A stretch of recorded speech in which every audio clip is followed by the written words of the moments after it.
And I've also heard that there's one of our most prominent scientists is becoming more and more reflective, I've noticed, as the eons go by. How could you notice that? So I'd like to ask him to maybe reflect on some things that he's been thinking about during the course of the meeting and maybe even earlier. It's all yours, Jim. Well, one thing I can reflect on is when I decided to go into sea urchins. And it was 1970, and I'd just been denied tenure at Rockefeller, if I recall correctly. Yeah, your place. Bad decision. And, well, you know, when I was in high school and I was applying for, I won one of those Westinghouse Science Talent things, and Harvard University declined to give me a scholarship there because they said that my scientific aptitude test demonstrated that I would never be a scientist.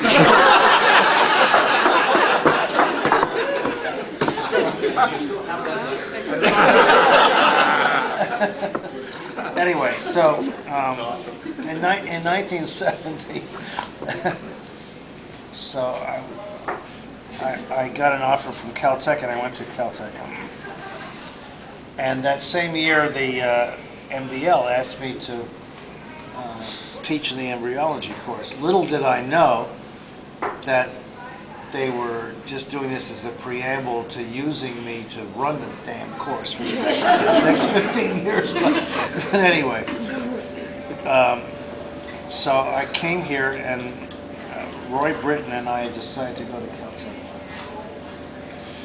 And we decided to find an experimental system that you could really do molecular biology on, because I believed that the future wasn't in genetics, it wasn't in embryology of the classical sort, it was in molecular biology. And you had to have a system where you could really do molecular biology. And so sea urchins seemed to me to be it, based on the enormous amount of knowledge of embryology and the fact they didn't have shells, membranes, anything. You could just do everything you wanted to do. And they had millions of eggs, and you could get them one time. But there was one problem: they lived in the ocean. And how do you get them? And so I decided I had to learn to dive. And so I came down here, and so I looked around, and this guy called John Fish, and he had just gotten out of the Navy SEAL, Navy SEALs, which for those of you who weren't in America in the late '60s might know were the most insane idiot Navy daredevils, and John Seal decided that he would teach people how to dive. John Fish, sorry. That was his name, John Fish. And I grew up on Cape Cod, so I knew this kind of guy, but he was a little extreme anyway. So he says, "Well," he says, I gotta teach your ass how to dive." And so he did.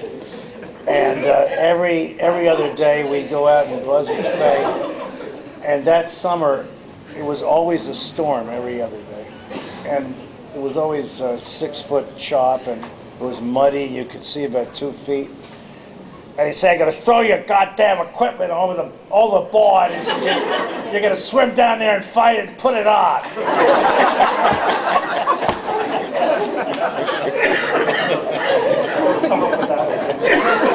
Don't come up with that, or don't come up at all.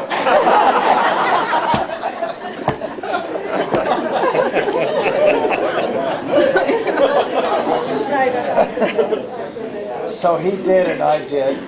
And he says, "Okay, you're going to have your exam today." So Jane said, "Okay, we'll come back when you get done with your exam, and That was about 9:30 in the morning, and about 6 o'clock at night I still wasn't home because he had to throw the equipment overboard about 18 times. There's 12 feet of water. You could see about this far. But I just want to say that it's been a really interesting story of following your nose.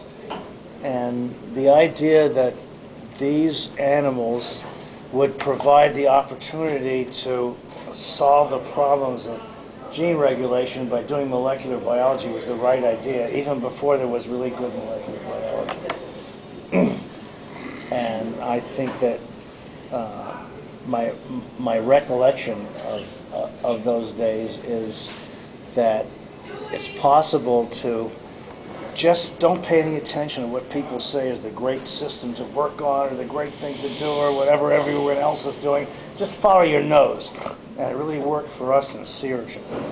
And I think that we're just beginning the point where we are going to be the community, just like Richard Gibbs said the other day, that turns the $30 million that the government spent on genome sequencing into scientific information instead of propaganda, bullshit, medical propaganda, or whatever else, and actually find something out about how the genome works, because that's the secret of life. And it's always seemed to me that this animal, its embryos, its eggs, has the opportunity to let us find out what those secrets are. And beginning with John Fish, from John Fish to John Rast, and the rest of us, it's been a straight shot as far as I'm concerned in how to do things right. And I mean, I could tell you more stories. Anyway, I'm